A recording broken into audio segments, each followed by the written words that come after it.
Почитувани добар ден. Гостин во неделното интервју на Радио Слободна Европа е претседателката на Државната комисија за спречување на корупцијата Татјана Димитровска. За 3 дена во Македонија ќе се одржат двојни избори. Колку пријави има до Државната комисија за спречување на корупцијата од почетокот на кампањата до сега за прекршување на изборниот законник и конкретно на што се однесуваат тие?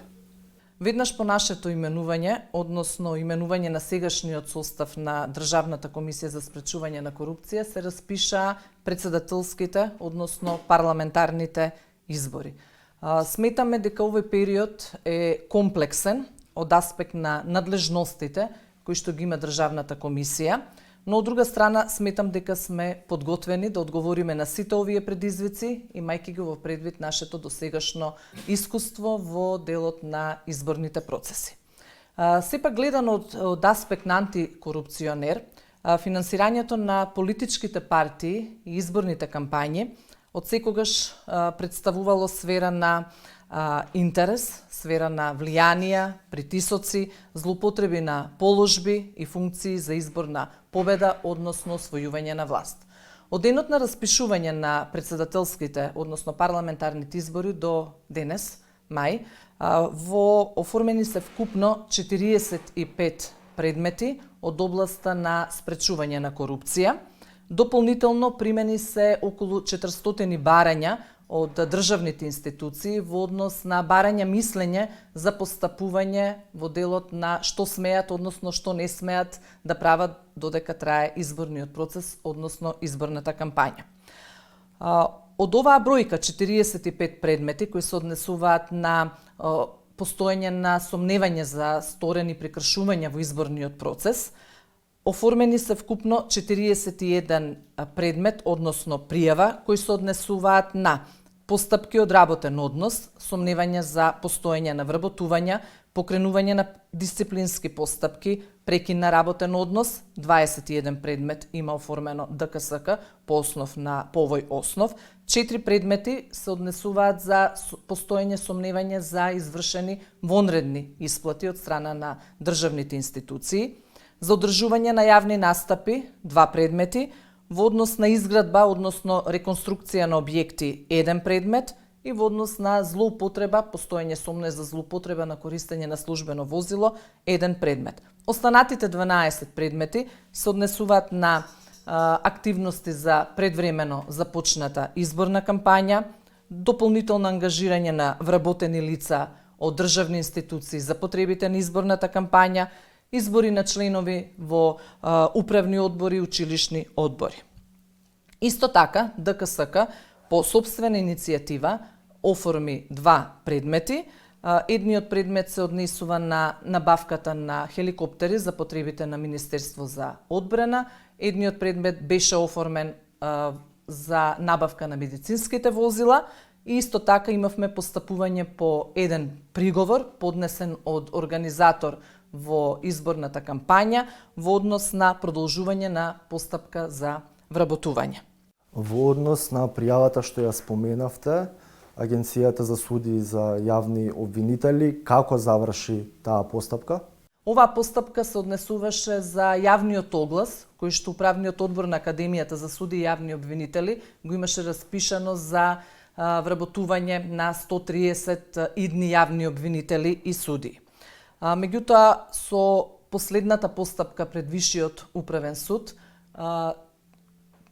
тужбата, односно жалбата на тужителот Академија за суди и јавни обвинители беше одбиена, беше потврдена нашата одлука, како и беа отфрлени како неосновани жалбите кои беа поднесени од самите кандидати кои што беа пријавени на овој оглас.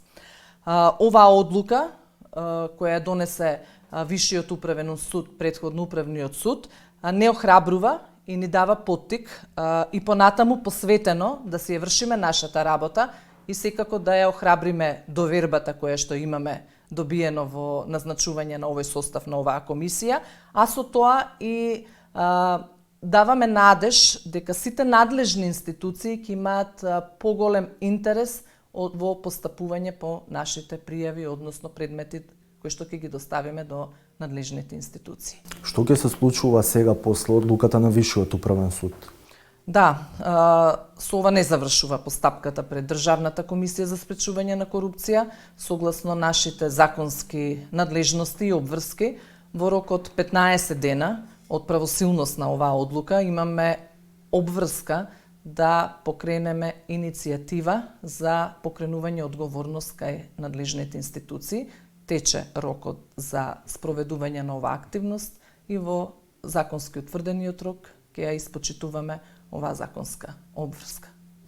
Во текот на кампањата известивте и дека водите постапка за евентуална злоупотреба на државни возила. Дали сите институции го испочитуваа рокот да ги пријават службените возила? Доколку не, каква е постапката? Има некаква прекршочна постапка или пак нешто друго? Во соработка со Министерство за внатрешни работи обезбедивме податоци за 1557 државни институции. Институции кои имале потреба, односно обврска да достават податоци за возилата кои што ги користат. До законски утврдениот рок, кој беше 24 февруари 2024 година, доставија 402 институции, што подразбира некаде околу 20-25% од потребниот број на институции кои имале законска обврска да го достават овој податок. До после законски утврдениот рок имаат доставено 88 институции. Државната комисија во насока на транспарентно однесување, како и заштита на сите буџетски, односно државни средства преку користење на овие возила, достави соопштение на својата веб страна и повторно укажа на потребата од доставување на овие податоци до Државната комисија. По објавување на ова соопштение, до Државната комисија доставија податоци 232 институции, што значи дека до денеска 50% немаат од институциите доставено податоци. Морам да кажам дека по укажувањата од наша страна се подигна свеста кај голем број на институции и покрај тоа што не го испочитувале законскиот рок да достават податоци за овие возила. Во законот е уредено дека за оние институции кои нема да достават податоци за службените возила, Државната комисија има надлежност да поведе прекршочна постапка. Меѓутоа, законот и во овој дел има една правна празнина, системска слабост, не утврдува прекршок, не утврдува висина на санкција, што подразбира дека е оневозможено да ја спроведеме оваа наша законска надлежност. Во вакви услови, во вакво постоење на вакво законско решение, Државната комисија се обрати писмено до оние органи кои што спроведуваат избори и именувања, до владата на Македонија, до собранието и до единиците на локална самоуправа за покренување на одговорност од страна на органот кој што ги именува во однос на оние кои што немаат доставено податоци. Не сме информирани дали нешто е постапено по однос на нашето укажување. Се надевам дека ќе бидат превземени мерки. До одржувањето на двојните избори, политичките партии треба да достават, ако не се лажам, 2 финансиски извештаи до 10-тиот и 21-тиот ден од кампањата. Дали досега сите политички партии го имаат испочитувано тоа? Во однос на роковите, кога треба да се достават финансиските извештаи во делот и на финансирањето и на донациите, и која е подоцна постапката во однос на проверката на информациите, која што нели преку меморандум за соработка ја имате вие, Државната изборна комисија и Државниот завод за ревизија. Во изборниот законник надлежност за санкционирање на ваквото непостапување има Државниот завод за ревизија, кој согласно изборниот законник има обврска да подготви предлог одлука на која ќе се наведат сите учесници во изборна кампања кои немаат поднесено извештај, како и за оние кои ги немаат поднесено во пропишаната форма и начин согласно изборниот законник. Оваа предлог одлука се доставува до Државната изборна комисија, која Државна изборна комисија има обврска да изврши времено запирање на финансирањето на активностите преку буџетот на државата.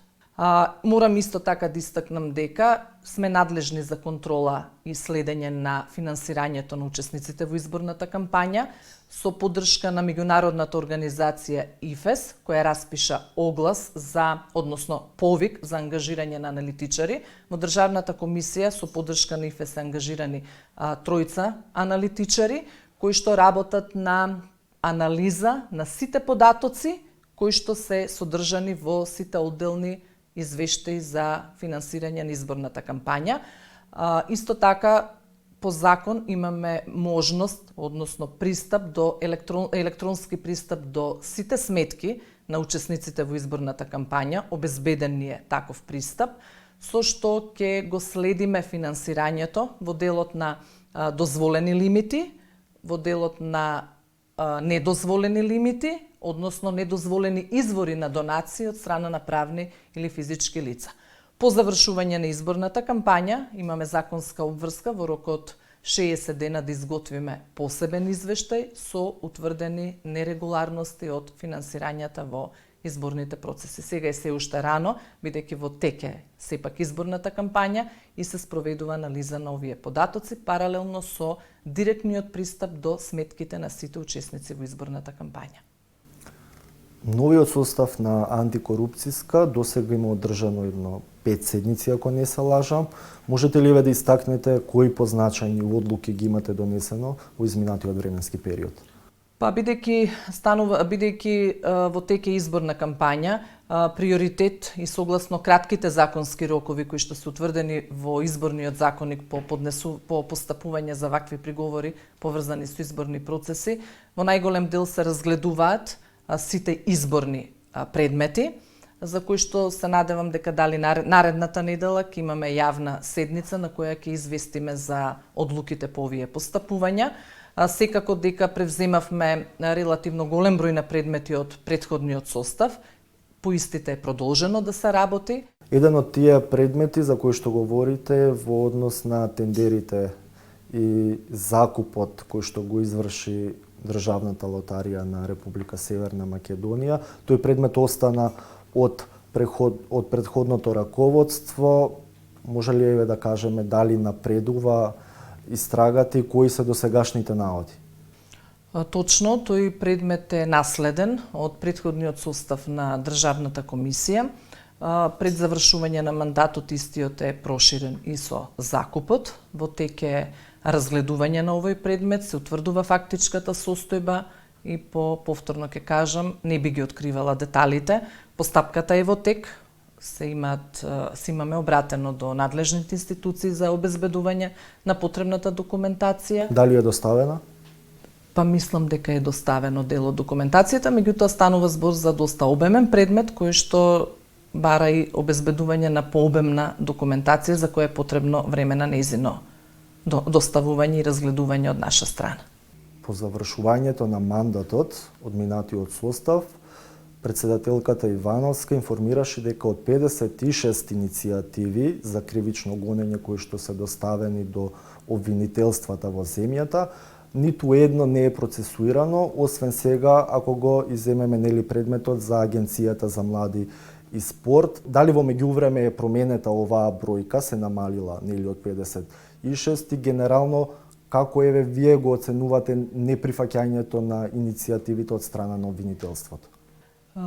Постапување на нашиот мандат одржавме работна средба со јавниот обвинител на јавното обвинителство на Република Северна Македонија. Бевме информирани и наш интерес беше да знаеме што се останатите представки, односно пријави.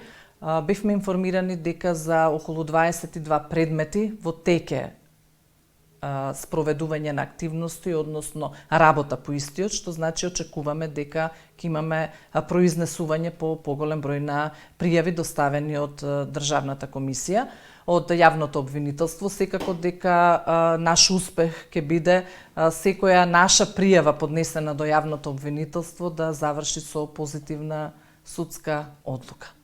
Благодарам на разговор. Ви благодарам и вам. Почитувани, вие го гледавте неделното интервју на Радио Слободна Европа. До гледање.